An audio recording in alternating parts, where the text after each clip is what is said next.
if you earn money irresponsibly, you should spend it in the same manner. Yep, we went to Hamilton Island last year. I wanted to go to the Spearmint Rhino. Can you tell me a little bit about Girls Uninterrupted? Yes. How it came about and what you've been up to? Well, it was a happy accident. It was. Nick and I were both doing stand-up at the time and decided to do a comedy festival show together, which then turned into half sketch, half stand-up. It really turned into mostly sketch. About 9 minutes of stand-up each. Yeah. The problem was that after we did that initial show, we made money. And so then all of a sudden we thought, oh, well, this is a business. And we've won. Yeah. So we haven't made any money since. Oh, but true.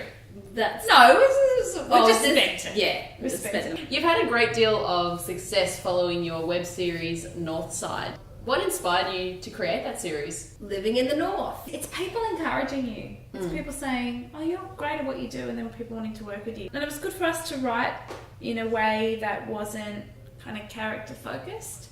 So a lot of the stuff that we do is big characters, really. And we kind of just got to make a little bit more stuff that's a bit more situational.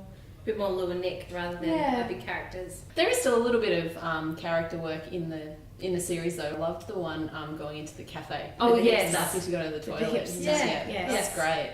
What inspired that? One of us must have had an experience of going to the bathroom in a cafe and being handed like half the kitchen. Yeah. You have to take with you, like to To the go to point the where they give bathroom. you something so big you can't even fit yourself and that object and In the the key bathroom. in the bathroom with you. And it was nice to have Ryan Coffey in there doing a nice Yes. little cameo. Yeah.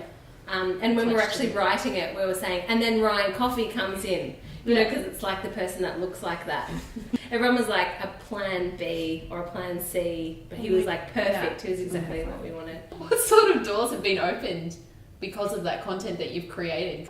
We were quite fortunate that we were seen by Brett. the ABC in our live show and also through Northside, and we were asked to submit a pitch for a pitch for a series of Christmas quickies that were done by ABC2 over Christmas. So that was great. So that was kind of like, I suppose, the biggest thing that had come from it. But also the beautiful thing about when you make web content and it's kind of sitting out there is that, you know, 12 months later, because I guess we'll be coming up to 12 months now, you know, there are people just discovering it, and it kind of just stays out there in the beautiful way that the internet can come around to haunt you, of course, as well.